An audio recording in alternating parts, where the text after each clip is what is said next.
Um, how did this come about? Because it's such an eccentric subject for a film. The disaster artist. So most people that live in the LA area know the Room has been around for 14 years. It came out in 2003. Tommy Wiseau made this thing, and basically what my movie's about. And he kept it in theaters for 2 weeks to apply to qualify for Academy, consideration and all this stuff. Mm-hmm. And then nobody saw it. And then he played it.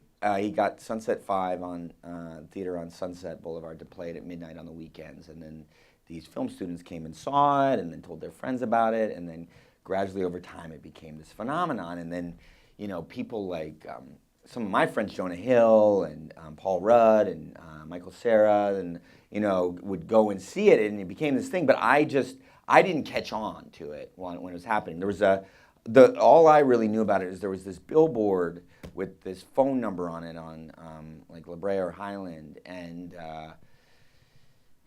Tommy's face, looking down with this lazy eyelid, and it just looked scary. And I didn't know what it was because most movie billboards don't have phone numbers on them, and I just thought it was like a cult or something. It's just what could that be?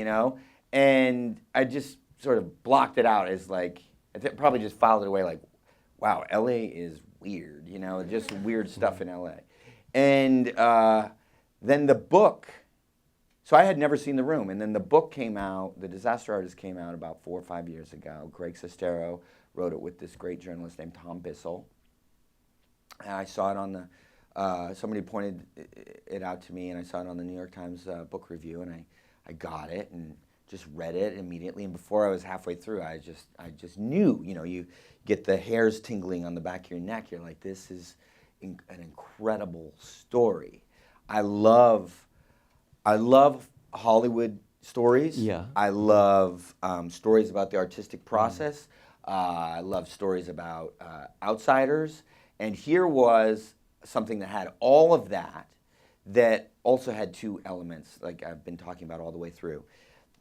On the surface, it was unlike any Hollywood story. It was so wacky and such wild characters that were actually real. But underneath, it's completely universal. Everybody that's come to Hollywood, or anybody that's pursued any kind of dream knows what it's like to start on the outside and try and break in, and how hard that can be. Anybody, any creative profession, or probably any profession, it's like, no, it's hard in the beginning, and how do you make it in? And so I just thought, this is great. This has everything that I have been interested in as a filmmaker, and a storyteller up to this point. But unlike, maybe the Faulkner adaptations or the Cormac McCarthy adaptations and necrophilia, stories, this has the potential to, have a real, audience for it. And so the sort of smarter, collaborative side of my brain said, James, you should probably give this to Seth Rogen to produce, because he knows how to work with studios and still make the movies that he wants to make. So I brought it to Seth. We were making the interview at the time in Vancouver. Yeah. Were you scared about that whole fallout, or? That's a whole other story. We'll never get out of here. But when we were making it, we weren't scared. We were like, this is crazy. We're making this fun movie, So I gave him the book, and then we hired these amazing writers, Neustadter and Weber, who had done 500 Days of Summer, and then once it started going, like it wasn't too hard. Like we got New Line to finance it. 3 guys at New Line were like huge Room fans. Mike Disco and this guy Neustadter and this guy Brenner, and so they were all on board. And then once we were filming, like Seth, he was like, he's much more tied into the comedy community than I am, but he's like, I've never had a movie where I've had more people say, they were jealous that we were making this thing. Wow. Yeah, so everybody wanted to be involved in it, and so I didn't even. I had an incredible casting director on it. The cast. I didn't meet the casting director once because we just had so many people that wanted to be. It was like I didn't know we need to go into a casting room. It was like, Okay, we'll have, Describe your first meeting with Tommy. I talked to him first on the phone, okay? So I had to get his life rights. I had read the book at that point. That was it. And in the book, there's sort of Tommy before the room and Tommy after the room. Tommy before the room was not a collaborative guy because, understandably, he was very defensive. His whole life he had been told no. Now, partly that's of his own making because he's going out into Hollywood saying, I'm the next James Dean, next Marlon Brando, and everybody's like, I don't see it, dude. Like, no. And, but I was a little worried, like, this guy, he just came off as a control freak, and that he wasn't very good at listening. And so I needed to get his life rights, and I was just like, as soon as I get those, I don't know, it's probably better if this guy isn't around. Yeah. Might try and take over, directing or whatever. So he's on the phone with Greg. I knew I wanted to play him, and I knew I wanted my brother to play Greg because my brother and I just had that dynamic. We had done this Funny or Die series of, little fake acting, classes, and I sort of played the ridiculous acting teacher that gives horrible advice, and he plays sort of the straight man that's just looking at me like I'm insane. That's sort of the relationship between, Greg and Tommy.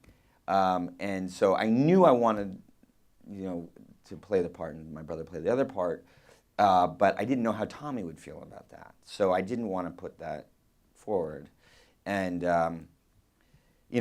there wasn't much to talk about, so, like why you like the story, and like, well, it's a great, incredible story, Tommy. And you like the room? Yeah, the room. I love the room. And then finally he's just like, so who play me? And and I didn't want to say me in case he didn't like that idea. I didn't have the contract yet, and I was like, I don't know, Tommy. Who do you think? And he's like, well, how about Johnny Depp? And that was my exact reaction. I laughed, and he's like, why are you laughing? And I was like, well, Johnny Depp's like the biggest movie star around, and maybe it might be a little hard, and we keep talking. I'm trying to, go on to other subjects. So maybe we'll talk to your agent about it. And he's like, no, I go back to before. I said Johnny Depp, and you laugh. Why you laugh? Wow. I'm like, all right, I guess I'm not getting away from the Johnny Depp topic, and I'm like, all right, Tommy, I'll ask Johnny. When we get going, I'll ask Johnny. We'll see where we go. He's like, you don't go down the road. You don't know what at the end of the alley, right? And I'm like, yeah, okay. And then Greg said, how about you, James?